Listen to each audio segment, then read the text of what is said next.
Hey, so welcome to the Monday update once again in stereo. It's just so much more fun to do things together than separately. So, this is good. Ben and I are doing it together. We do have three topics today, so we will jump right in. Number one is number one and two are the upcoming Sunday. We have a couple things coming up Sunday, and the first one is the Lord's Supper. We're going to do that in both morning services.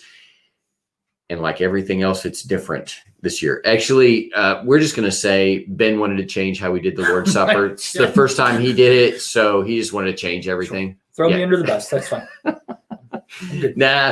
In order so that we don't pass the plate, we have gotten the little self-contained communion cup and wafers in one thing. So you'll need to peel back the plastic on the top for the wafer and then peel back the deal on the cup. And yes, I hope they peel back smoothly so we don't have grape juice everywhere. That would be super great. But you will get those on the way in. They'll be in the foyers as you come in. We'll put them out on tables. So you'll get those as you go in. And sort of kind of gave these instructions to the crew last night in Sunday night worship. The idea is that we not handle everything multiple times. So it'd be better if people didn't pick each one up and examine it and see which one they wanted. Just take one. They're all the same pretty much. And it's all self-contained. Like it'll look like you'll see the juice, but the cracker's there. Yes. You don't need two things. And a word of warning. The wafers are round. So brace yourself. I realize that change is hard. That there's all kinds of things that are difficult to but yes, they are round. And if you're like me and you've grown up in Southern Baptist Church in Mid-Missouri all your life, they've always been little square crackers, but these are round. So we'll get through this together. It'll be okay. I'm confident. I did not change that. That was not Yeah, that was based on what was available at Amazon. That's exactly how that worked. These things, as you might imagine, these self-contained communion things have been a thing for a while, but right now tons of them are backward because all churches are trying to do it as safely as possible.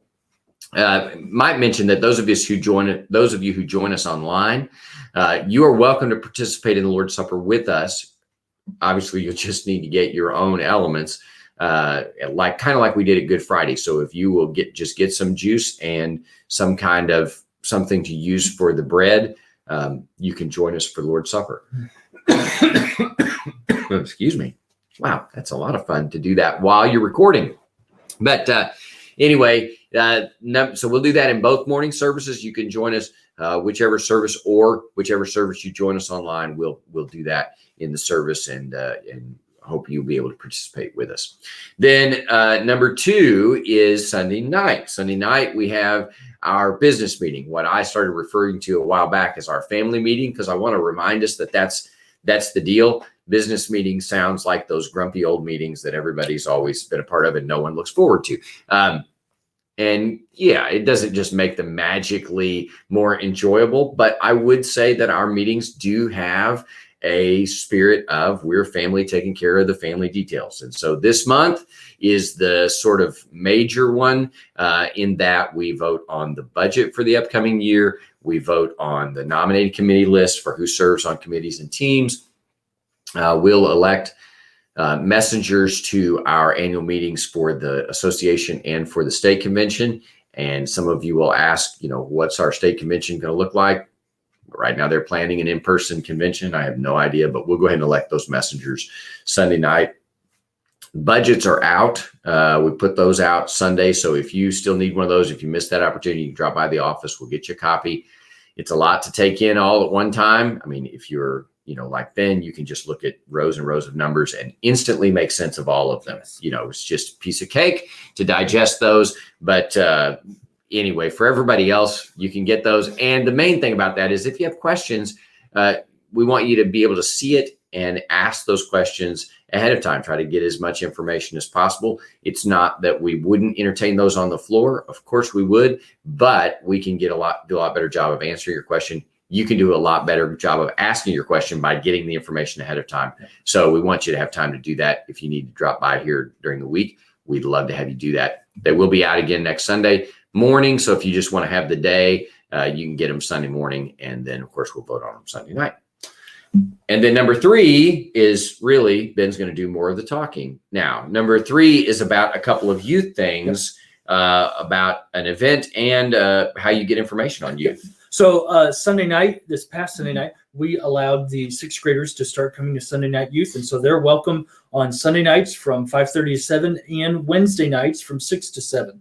But parents, I send out a weekly email newsletter, just what we talked about at youth, upcoming events and information that you would like. And if you're not getting that email, then you need to email me. And I'm assured that when this video goes out, that my email address will be across the bottom or across my head, wherever it is on the screen. So if you're not getting our weekly email newsletter, go ahead and send me an email and I'll add you to the list. The other thing is we send out, we use the Remind app for text messages, and we don't send out, 50 messages a week, but it's just text reminders of, hey, youth is coming up, or I need this permission slip by Sunday night. And so if you're not getting those, you need to let me know also, and I can add you to that Remind list so you can get our text messages for youth.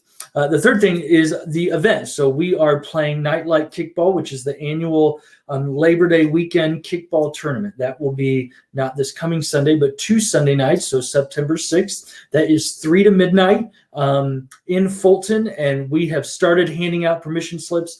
If your student didn't bring one home and I can email you one, again, contact me and I will be happy to get you one via email, or I have paper copies that I can hand out Wednesday night. So just let me know how I can help you with regards to students, and would be happy to do that.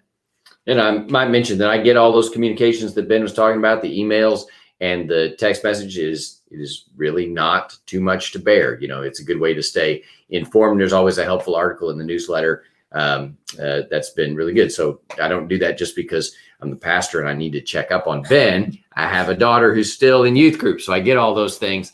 Excited by that. All right. Well, speaking of our youth, just last quick reminder, today's a good day to be reminded to pray for our schools, our teachers, our staff, our administration, our students. They kind of went back to their mission field, and lots of things are out of whack today, this year, and not the way they normally are. So pray particularly for those Christians who serve there, that they might be witnesses of the peace of God, the love of God, the generosity that Christians should possess with those around them, and the care for those others, that they would have the personal resources to extend that care to other people and to be a witness that Jesus really does make a difference in our life. So pray for them. Good reminder for that is every time you go through a school zone speed limit, pray for the students who are in that building you just went through. And so anyway, do those things. We kind of packed in like 6 things for a 3-topic video, but we were fast anyway. So see you later. Hope to see you this weekend. Glad to see you today.